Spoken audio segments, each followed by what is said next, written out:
এরকম চিপস নামের বস্তা ভরা বীজ যদি কেউ দেয়, এগুলা মাটিতে রাখবেন, হয় লাথি মেরে ফেলে দিবেন, আর না হলে এরকম করে ফাটাই ফেলে দিবেন। কেন জানেন? আমি একটু আপনাদের দেখাচ্ছি। এগুলো আবার দেখাস না, কোম্পানি আবার আমার নামে মামলা দেবে। আমি একটু আপনাদের দেখাই যে এইগুলা কেন করবেন। হ্যাঁ, আমার পিঠের দিকটাতে আপনারা দেখতেছেন, কারণ এই যে প্যাকেট খুলে আমি বাইর করলাম। সাগর, গ্যাস লাইটটা করে, গ্যাস লাইটটা একটু দে। এই যে এখন হলো ডিসিশন আপনার, আপনি লাথি মারবেন নাকি আপনার ওদেরকে আর খাওয়ায়েন না। একটা খাবার কিভাবে এর কাছে ছড়িয়ে দিবেন যেন আমার ছোট্ট সোনামণি যেভাবে এই চিপস খেয়ে অসুস্থ হয়েছিল, এরকমের অসুস্থ কেউ আর না হয়। খাবার বা একটা চিপস কি এরকম জ্বলার কথা ছিল কিনা? একটা চিপস কখনো এরকম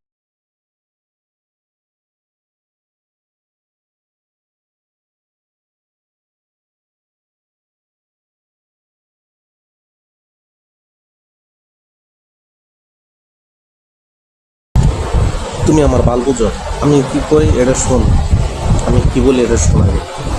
চিপস চিপস খাওয়া ভালো না খারাপ এটা হলো পরের বিষয়। তুই এটা প্রচার করতে পারো যে এটা জাঙ্ক ফুড, এটা খাওয়া যাবে না, এটা এটা খারাপ জিনিস, অবশ্যই খারাপ জিনিস, ভালো না, এটা মজা করে খায়, এটা ভালো।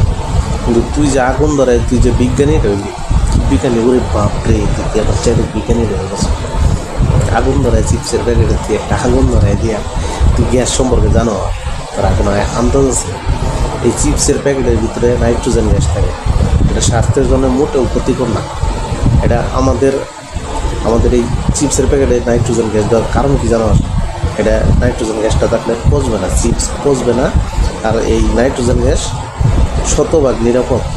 আমরা বায়ুমণ্ডল থেকে যে গ্যাস পাই, আমরা যে অক্সিজেন নিই, সেটা 78% হলো নাইট্রোজেন। তুই এমনি মরে যাওয়ার পরে তুই মরস না কেন? তুই মরস না। আর এখানে কিছু আবাল আছে তোর দিকে, আরে রাইট ভাই থ্যাংক ইউ ভাই, ধন্যবাদ ভাই, জান এইটা সেইটা। তোর কি দেশ সম্পর্কে কোনো আইডিয়া আছে? তোর কী আইডিয়া আছে? তোর কোনো আন্দাজ আছে? তোদের মতো লোক থাকলে দেশ মনে করছে, দেশে এত বিশাল বিশাল বিজ্ঞানী তৈরি হইব তোদের মতো লোক থাকলে। এটা বলার মানে আর কি ভাষা খুঁজে হইতেছে। বিজ্ঞানী রে হুজুকে বাঙালি আইসে চ্যাটার পাল্টা। তুমি বাল বুঝো, তোমার যেটা বুঝছি তুমি এটা করো। তুমি এই সম্পর্কে আরো পড়াশোনা করো, না জানে ভিডিও চলে পুরো নাই, না জানে ভিডিও করো না।